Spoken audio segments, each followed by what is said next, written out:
নমস্কার। ঠিকা টেনেন্সি নিয়ে প্রচুর কোশ্চেন এসছে, দেখলাম ইনবক্সে। অনেকেই জানতে চেয়েছেন, অনেকে ওপিনিয়ন চেয়েছেন, অনেকে অ্যাডভোকেটের নাম জিজ্ঞেস করেছেন যারা ঠিকা টেনেন্সিতে রেগুলার মামলা করে। আপনাদের একটাই কথা বলে দিচ্ছি, আগেও বহুবার বলেছি, যদি না গ্রাউন্ড রেন্ট লেখা না থাকে তাহলে কিন্তু ঠিকা টেনেন্সির মধ্যে আসবে না, ঠিকা টেনেন্ট হবে না। টেম্পোরারি মেজারে যদি অ্যাডহক লেখা থাকে সেটা টেম্পোরারি পারপাস। আপনাকে ঠিকা কন্ট্রোলে যোগাযোগ করে যা যা ওদের রিকুইজিশন আছে সেইগুলো ফিল আপ করলে তারপর আপনি গ্রাউন্ড রেন্ট দেবার অধিকারী হবেন, এবং সেইভাবে আপনাকে তৈরি হতে হবে, কাগজপত্র তৈরি করতে হবে। তবে একটা জিনিস আপনাদের বলি, আপনারা অনেকেই জিজ্ঞেস করছেন যে ঠিকা টেনেন্সিতে উচ্ছেদের মামলা হবে কি হবে না। দেখুন, এক একটা কোর্ট এক এক রকমভাবে চলছে। এখন ঠিকা টেনেন্সিতে উচ্ছেদের মামলা আপাতত হওয়া বন্ধ রয়েছে।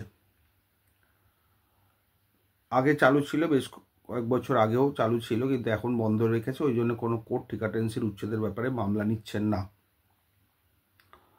এবং আপনাদের আরও কয়েকটা বলে দিই যে ঠিকা টেনেন্সিতে যারা রেগুলার মামলা করে, আমাদেরই একজন বন্ধু আছেন যারা ঠিকা টেনেন্সি নিয়ে ওয়াকিবল এবং রেগুলার বেসিসে মামলা করেন ঠিকা টেনেন্সি বিভিন্ন ম্যাটার নিয়ে, ব্যাপার নিয়ে। যদি কেউ চান আমি তার নাম্বার দিতে পারি, তার সঙ্গে আপনারা সরাসরি যোগাযোগ করে নেবেন, কীভাবে কী করতে হয় না করতে হয় বা ঠিকা টেনেন্সির বিভিন্ন ডিটেলস ওনার সঙ্গে আলোচনা করে নেবেন এবং ওনার সঙ্গে সব ব্যাপারে সরাসরি কথা বলে নেবেন। যারা যান, আমি যদি কেউ আমাকে বলেন, ইনবক্সে বলেন, আমি তার ফোন নাম্বারটা দিয়ে দিতে পারি।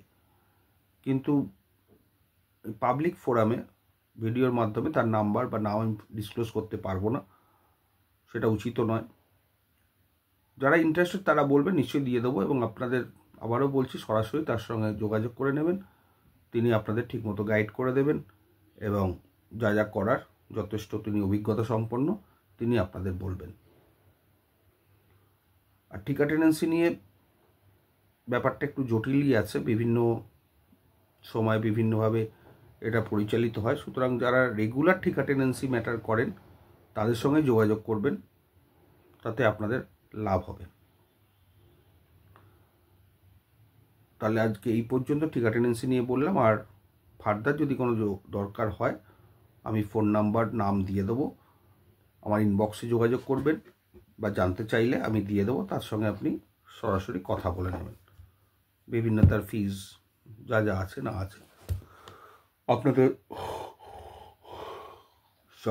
আপনাদের যা জিজ্ঞাসা আছে আপনারা সরাসরি কথা বলে নেবেন। আর ঠিকা টেনেন্সি নিয়ে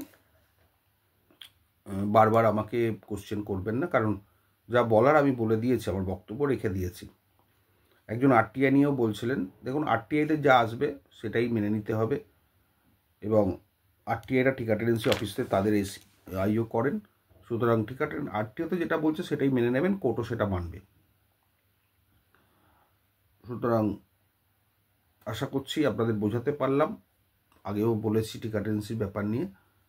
এবার কোনো কিছু কোশ্চেন এলে আমাকে বলে দেবেন, আমি ওনার যে যার কথা বলছিল অভিজ্ঞ লয়ার, তার নাম ফোন নাম্বার দিয়ে দেবো, আপনারা কথা বলে নেবেন। ভালো থাকবেন।